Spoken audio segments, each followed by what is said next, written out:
man renowned for his humanitarian principles and his life-affirming views.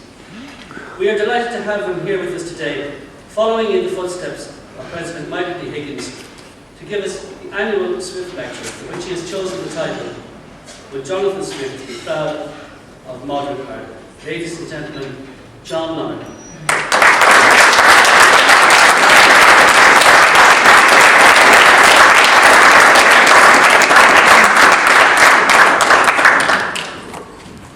Thank you very much, and thanks very much for the invitation. It's a pleasure to be invited back to Trim. I've been here on many occasions at different for all sorts of reasons, and it's great. I am from Tipperary myself. It's called Mountjoy.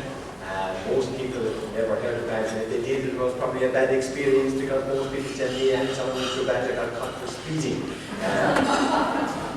But I don't think that will happen anymore, because we don't have a sergeant in Mountjoy anymore. We don't have a guard station. It's one of the consequences of the economic situation and all that. But anyway, of course, I suppose I should say I was coming from Mountjoy, and it's in the context of what I'll be talking about later on. I should say, of course, that our most famous person associated with Mountjoy, who happened not to be a Tipperary person at all, he was a Limerick man, would have been Canon Hayes. Some people here would have heard of Canon Hayes. He was from Maroon, County Limerick, but he ended up in Mountjoy as a parish priest. He wasn't famous for being the parish priest of Mountjoy, but he was famous because he founded an organisation called Meath and way back in the 1930s, and he was very much involved in that whole thing of promoting communities in rural Ireland, and he believed very firmly and very strongly that any society should start on that basis, and should build up communities brick by brick, as he explained it, in order to provide the support that families would need. He identified that individuals need families and families need community. And that's what our other little claim to fame in Mountjoy was that in 1947 that rural electrification actually started in Mountjoy, mainly due to Canon Hayes, because it's very hard to believe that only about 66, 67 years ago we didn't have electricity in rural Ireland. And Canon Hayes, being the person in place that happened to organise it with the local community, was selected as the first place where electricity was introduced. And so from that perspective, I suppose I grew up very much. He also described, believe it or not, a community way back in the 1930s and 40s as a social mix of equals, which was an amazing description of a community back then, because social inclusion and social equality and equality and justice and all these sort of terms, they were never heard of in those days. And still his description of a community as a social mix of equals, I think was very profound at that time. And he went about very much to introduce that and to develop that everybody had a place in the local community and everybody was equal. And in those days, as it is still today, that wasn't the reality, and isn't the reality for many people. So anyway, that's in the context of where I come from. And then, as been mentioned, I spent a lifetime in prison. I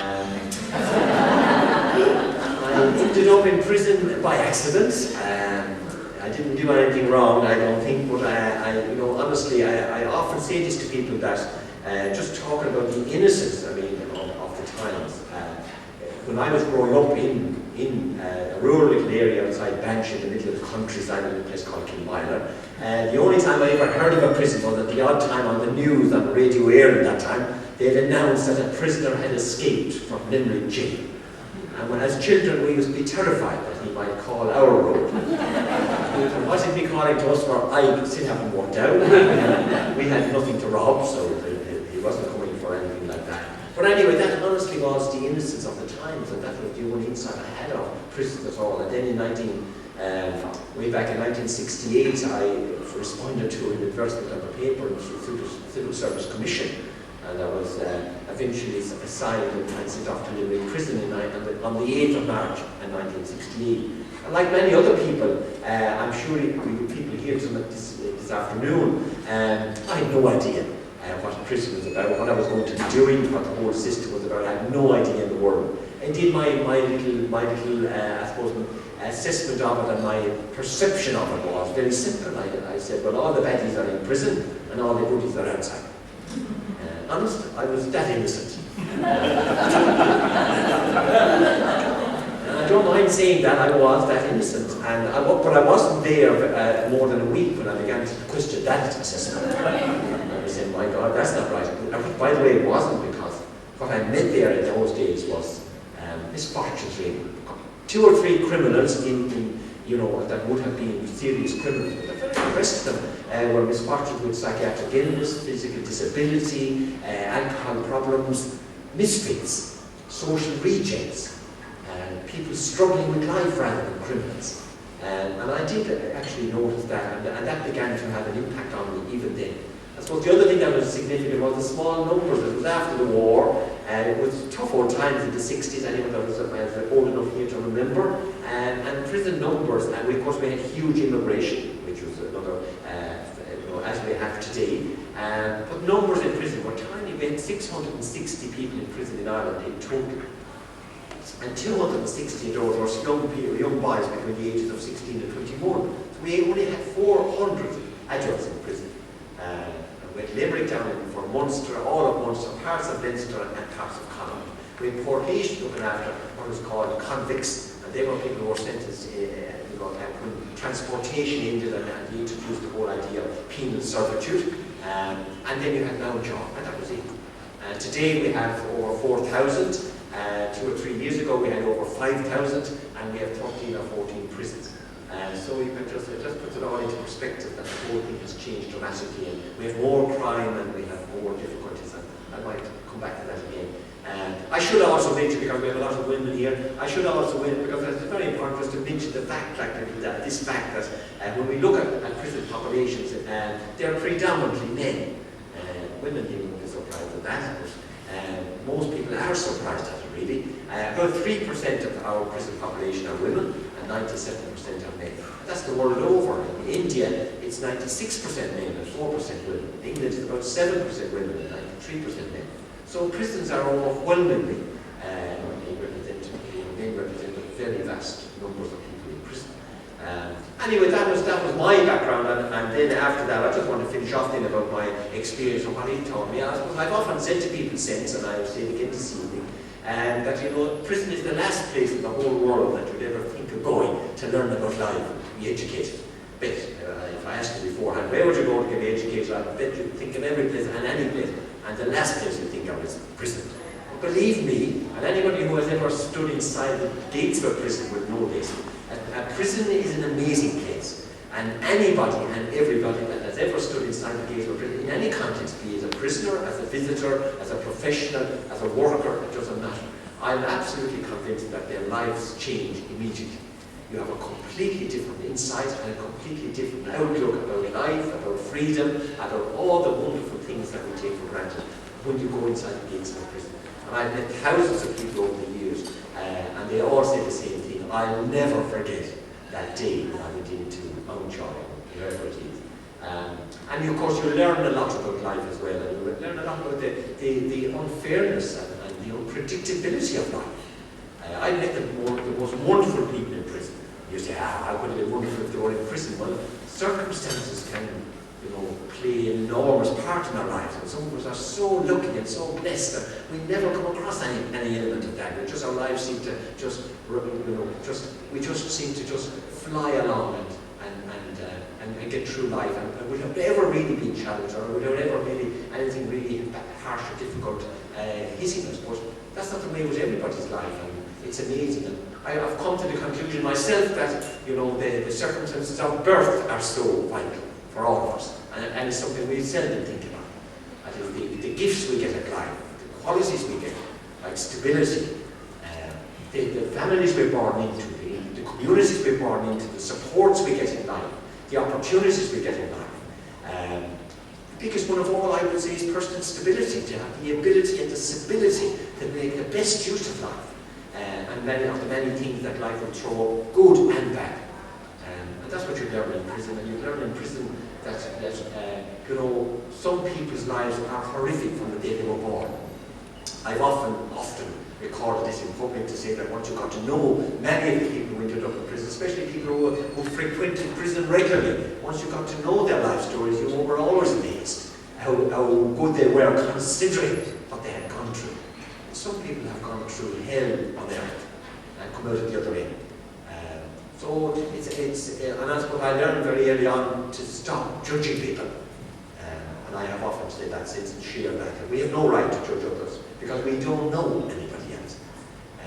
We all have a life story, every single one of us here have a life story. Some life stories are long and some life stories are shorter, but we all have a life story. And the amazing thing about all our life stories is that nobody knows our own life story, only ourselves. Of course people have an insight into some elements of your life story, but nobody knows the full life story, only yourself. And there's the wonderful things that we're delighted to share with others, and there's always things that we don't want anybody to know about. We suppress them and all sorts of things. So life stories have an amazing impact on people's lives, and that's very much true, because that's not in any way to be taken up. People often misinterpret this as well as saying, he's too soft, he's making excuses for criminals. I'm not. Believe me, I've always held the view as well that every individual must take total responsibility for his or her life. I've never changed that, because there's no other way.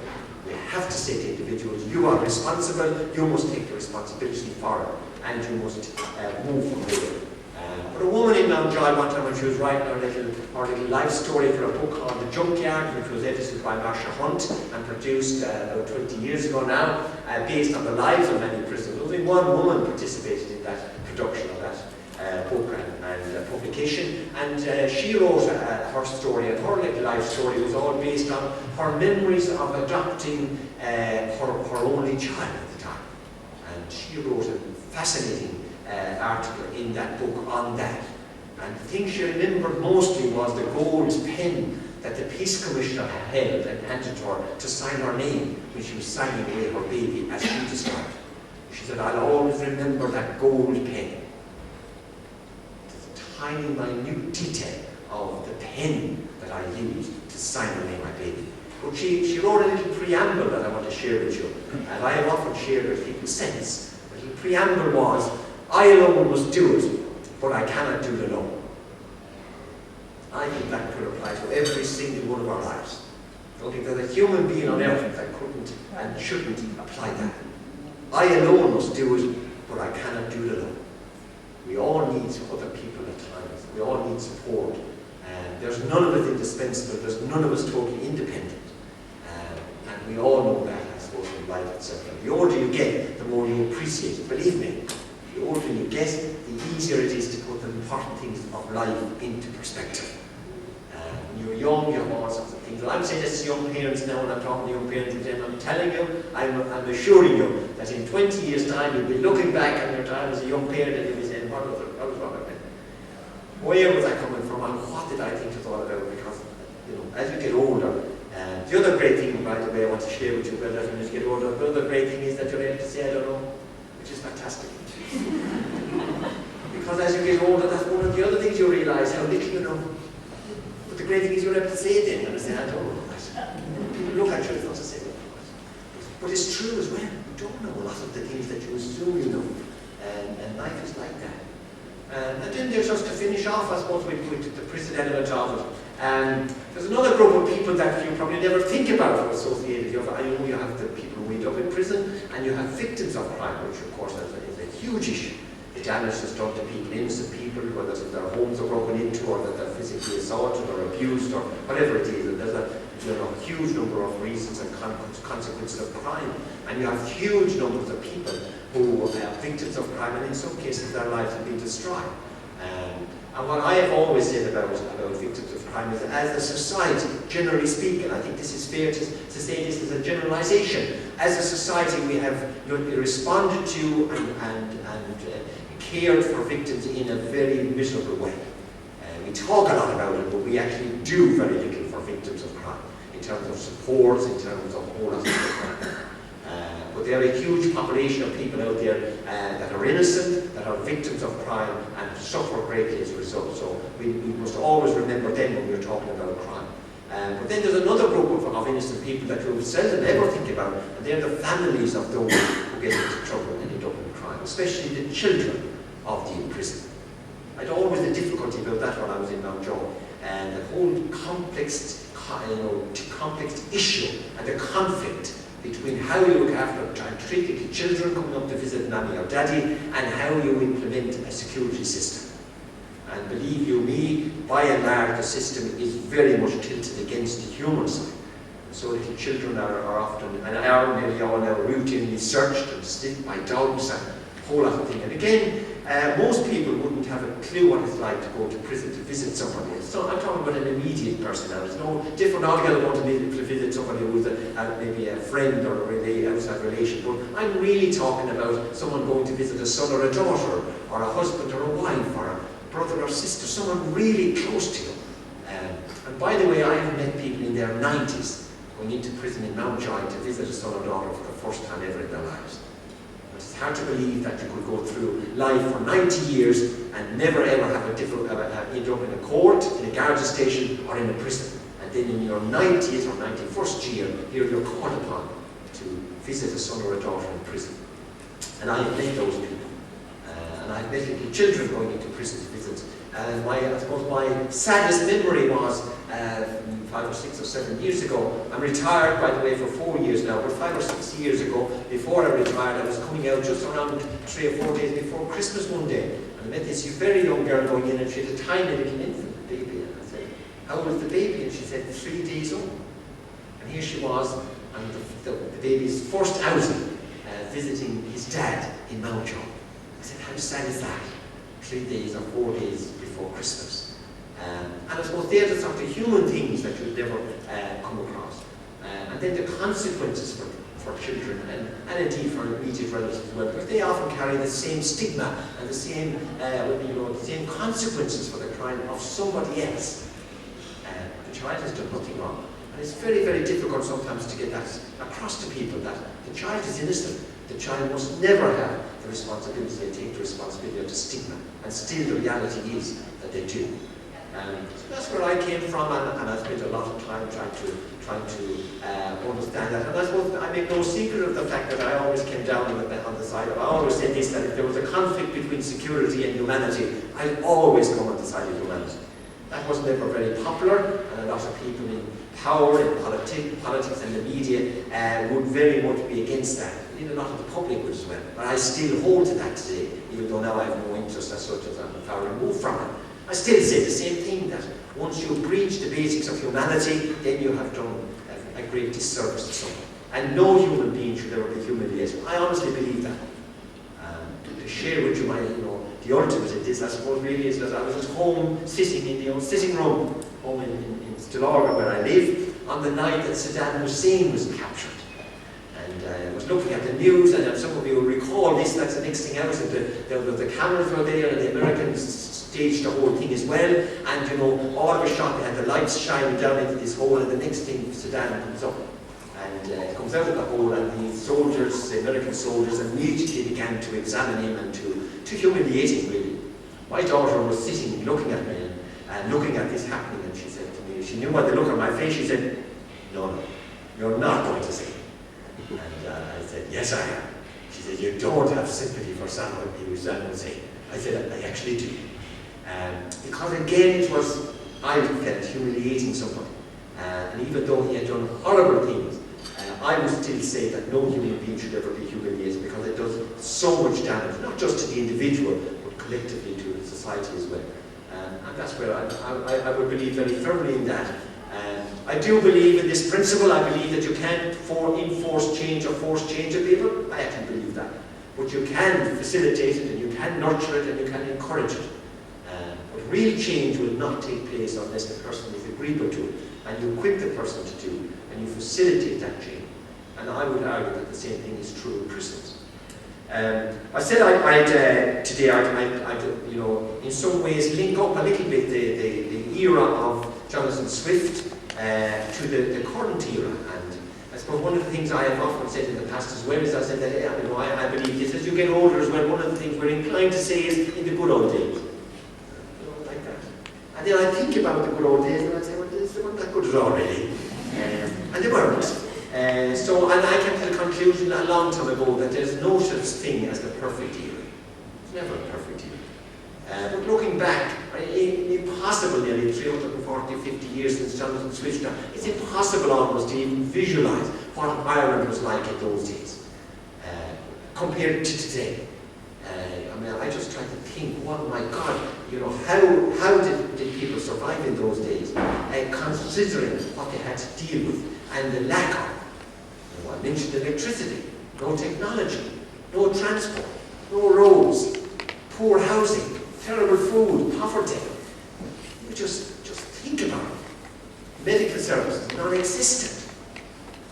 So when you think about the world that was there, and still people like Jonathan Swift and many, many others did amazing things and did things that looking today in circumstances that were impossible. Like Mary Ward, for instance, the foundation of the Larissa Conference. Amazing thing over 400 years ago to have somebody who saw that education was the main answer for women in particular, because women were very badly treated in those days, not educated at all, and totally and utterly ostracized. And she saw, you know, you can imagine that 400 years ago a visionary like that saying, education is the answer. Let's educate women. Imagine if she came back today like Jonathan Swift and walked around Ireland, she'd be proud.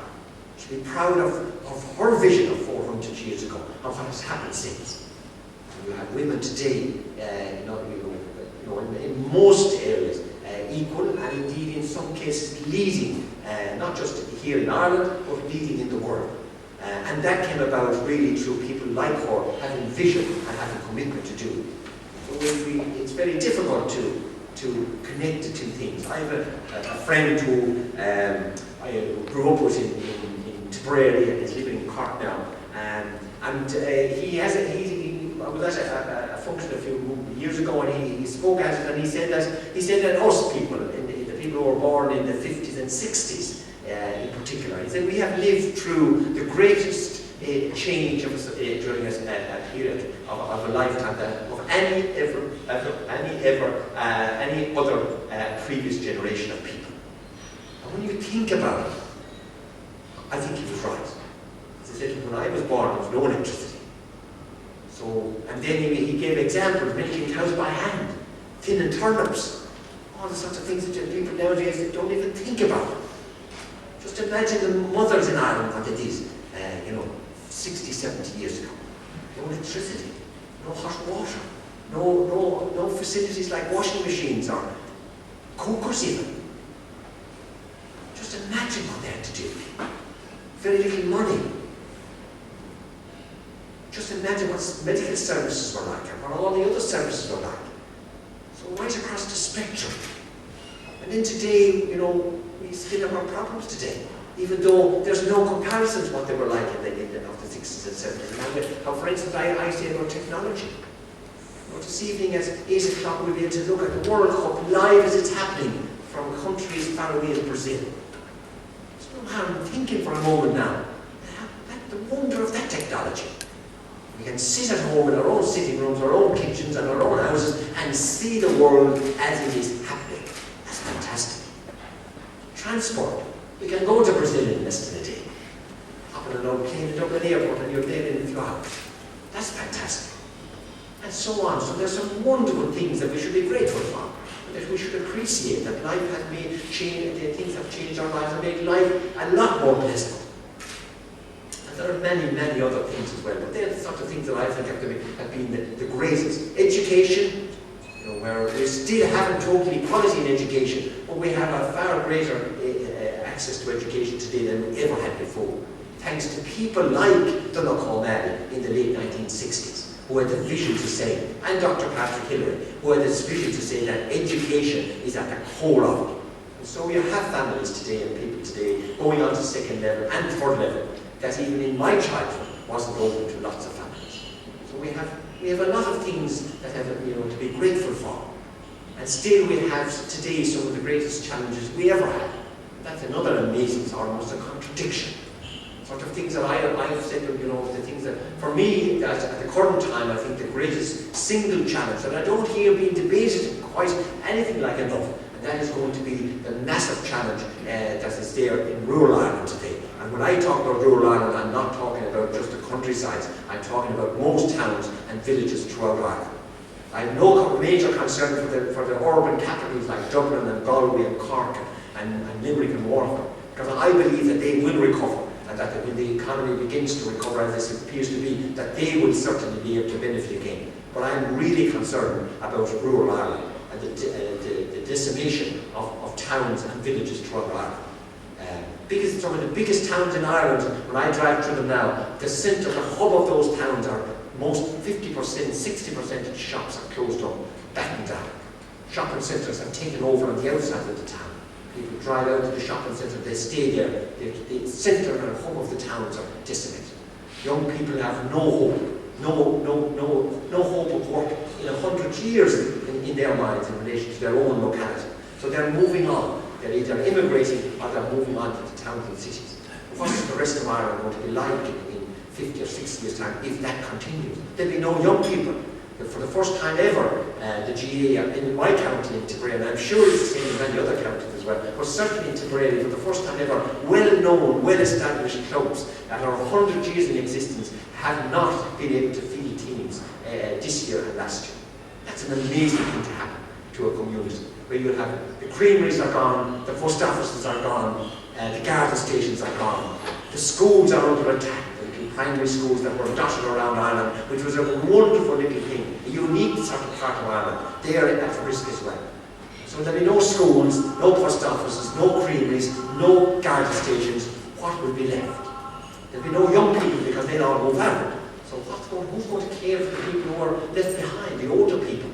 John Bruton now has a talk he was given a couple of weeks ago, or months ago, I shared it with him, in Dublin, and he was visualising what rural Ireland would be like in 20, 30, 40 years' time. And he said the only contact that people in rural Ireland will have is through technology. He said Skyping and things like that. He said everyone will be doing that because there'll be nothing else to do, and there'll be nobody in contact with you. And the only way people will be able to check on you is when you get on Skype then and say you're alive or you're dead. That's sad. It's sad that we've made so much progress in some ways, and then on the other side, we seem to have lost some of the very important elements, which is all around what Canon Hayes was about, all of 70 or 80 years ago. A community where people have an identity, a sense of belonging. I've often said about the GA, and we're here in a county where the GA is very strong, especially in football terms. The GA have brought something very unique to every parish in Ireland, not just every county, but every parish in Ireland, because it brought and brings yet an identity. Trim, one day at least, and maybe more days, but at least one day in the year, Trim will have its day. This is us. This is our identity. Next Sunday, I think, Meath will have its day. Every Meath person around the world, believe it or not, around the whole world, will be tuned in on next Sunday. That's us. That's my place. They're my colours. They're my team. That's where I belong. That's powerful. We all so badly need that. If we lose that, there's a danger we lose that if rural communities devastated. Yeah, for me, there are real challenges. The disillusionment of young people. And then there's another significant, huge number of people that I'm aware of, and I just want to mention it as well, and I'm sure they're in County Meath as well as in every other part of Ireland. And that is young people who are totally disconnected from mainstream education. I know there's thousands of them in Northern Ireland. I was up in a neighbouring county of Meath not so long ago, up north and a neighbouring county, and there was over 70 young people in youth reach. It's a small little country area, incorporating 5 or 6 little local towns, over 70 boys and girls over 16 and under 18 who are in youth reach, and some people might not know what youth reach is, but youth reach is an alternative to formal education. But it's not formal education in the sense that they are disconnected, and there's hundreds waiting to get into it, so they've dropped out of education. And I still come back to saying what I believe in is that I still believe that education is the pathway, and is the only pathway out of social deprivation and poverty. I absolutely believe that. But without education, we will never be able to eradicate real poverty. And the connection between poor education and poverty is as strong today as it was 50, 60, 70 years ago. And actually, the poorer areas, the less people go to prison. Mountjoy, where the vast numbers of people, by the way, in prison are poor people. Again, people don't like to hear this, but it is a fact. But 96% of the population in Mountjoy, when I did surveys there and got research done, came from the two lowest socioeconomic groups. 6 cyclical areas in Dublin City provided 75% of all Dublin-born people that into Dublin prison. Those 6 cyclical areas are tiny little areas. And they're not postal districts, but they're tiny little areas within 6 separate postal districts. 75% of all Dublin-born people come from those little areas. When we looked at education, only 7% stayed at education after 16 years of age. 16 being the age where it is compulsory to stay at education. So only 7% stayed after 16. So 93% were gone out of education. And just proved the point that education is at the core of it. And that's a challenge. How do we connect it to young people, and how do we keep young people in education? Because if they are out of education, then they're at a massive disadvantage. And the world today, as you know, that's the one good consolation we have in relation to immigration at the moment, is that the vast numbers of our young people who are immigrating with a good education. And that's a massive plus on what it was towards the 40s and 50s and 60s in particular. With many young people left Ireland and with no formal education or with a minimum of it. And you could just imagine the way they had to struggle and the way they had to try to survive. At least nowadays we have got that basic of advantage going. People going, generally speaking, have a good formal education behind. But immigration is not the answer, obviously. And what sort of a country would we have today were it not for the hundreds of thousands of young people who have left? We'd probably have revolutions because of the consequences of it. So, I suppose over the years, what I have noticed and observed is that we have some wonderful things today. I suppose I certainly wouldn't want to come down here today and to depress you. I want to challenge you because I think we have too much negativity. I suppose if Ireland was to be assessed, what is our greatest quality, I'd say it's our negativity. We win that whole answer. Seriously, even last summer, I remarked on it several times last summer, meeting people, it was the one great summer we got for years. The number of people I met whinging about the heat. It's just amazing. You couldn't see it, it's too warm. You meet people you haven't met for a while and you say, God, you're looking well, but I don't feel it. We look for the negative all the time. It's amazing. And I always say to parents when I'm talking to parents, I am absolutely certain that every single thing that's wrong at home in your house, you're on autopilot for it, you can pick it off one after the other. It's amazing. Our negativity. And that's why I was saying today that, when we stand back and see it objectively, there's so many wonderful things that we should be grateful for. I met a friend today who was suffering from cancer, and he's English originally, but he was absolutely in admiration for the services that are there, the quality of them, the way he's being treated. That's fantastic. Somebody who's ill, and a short-term illness, but ill, and he's not able to avail of quality treatment. So there's lots of wonderful things we have that we should be grateful for. And pessimism and negativity is destructive. Positive word, and the same with dealing with people. I never met a human being yet that loved criticism. Honestly, I never met one human being that said, I don't mind, come on, put it away. If we're honest, we hate the bloody thing. It does nothing, only damage to our confidence and to all sorts of things. While a bit of positivity lifts us. Just to sell somebody, God, you're great. But when you tell them this age, you're not. Seriously, so I'd be saying one of the things that we can all do is to be a little bit more encouraging of people. A bit more positive. While there's difficulties and there's challenges, there'll always be challenges. I don't ever believe that we have that perfect era. But challenges, are different. They need to be faced up to, and they need to. And I suppose the other thing is what Canon Hayes was all about. His philosophy was about caring and sharing.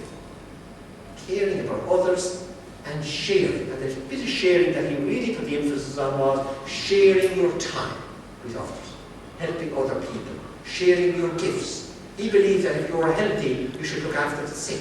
He believed that you are educated, you should help look after those who are unfortunately not educated, and so on. And giving to others is a wonderful way of getting life satisfaction. Giving to other people.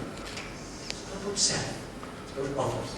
And those who give, and I'm sure there's several people here who give generously here in Trimley and County Meath, and you will all know yourself the wonderful fulfilment that brings. And just give you one final little thing, comment on that, and if you do it with no expectation, you will really get fulfillment. It's only expectation that will destroy it. You know people that say, "They've no thanks of them. Down there all night and not a word of thanks." And what would they do only for me anyway? Sure, I know what they should. Honest. I say to them, I often say to them, we'll put a statue up for you. But seriously, expectations will ruin it. If you have no expectations, but you give generously, sure, every single day you'll be happy. And will you get thanked? You will. In the most extraordinary ways. And when it comes, it will be real appreciation. But to finish off with a lovely little example of that, because I was chairing a platform in John O'Connor's, it's Lonergan, 5 or 6 years ago on a debate that was chaired by John Bowman of television, but it wasn't being televised. The theme was mental health services or the lack of them in Ireland. Where it was 4 of us on a panel, a huge crowd of over 300 people, and it went on for over 2 hours. Just coming towards the very end of the evening, this elderly woman in the background, way back at the back of the hall, put up her hand. And eventually John Bowman picked her up and he said, "Yes, madam, have you a question?" She said, "No question," but she said, I want to say something." So John Bowman said, "The floor is yours." This poor misfortunate woman stood up, her overcoat still on her, and she addressed one of the panel, which was Dr. Siobhan Barry, a consultant psychiatrist who happened to be with her. She said, "Dr. Barry, 4 years ago, you saved my life. I would not be here this evening were it not for you 4 years ago. And today is the first opportunity that I've got to say publicly to you, thank you." And she sat there. Now, could you imagine how Siobhan Barry felt on that old platform? A humble woman coming all the way to Lonergan for one reason and one reason only. To say publicly to somebody who treated her properly 4 years previously, "Thank you, doctor." I just hope that everybody in Trim and in Meath who give generously to others will have that type of experience on several occasions. Thank you.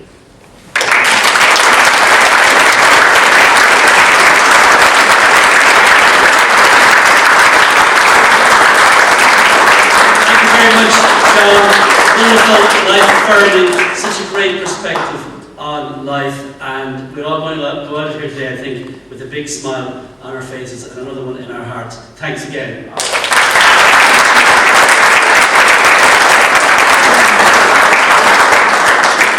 I'd just like to mention this. John, in lieu of a fee for coming here to speak today, has donated his fee to grow an organisation that he is very much involved in. Thanks again, John, for that.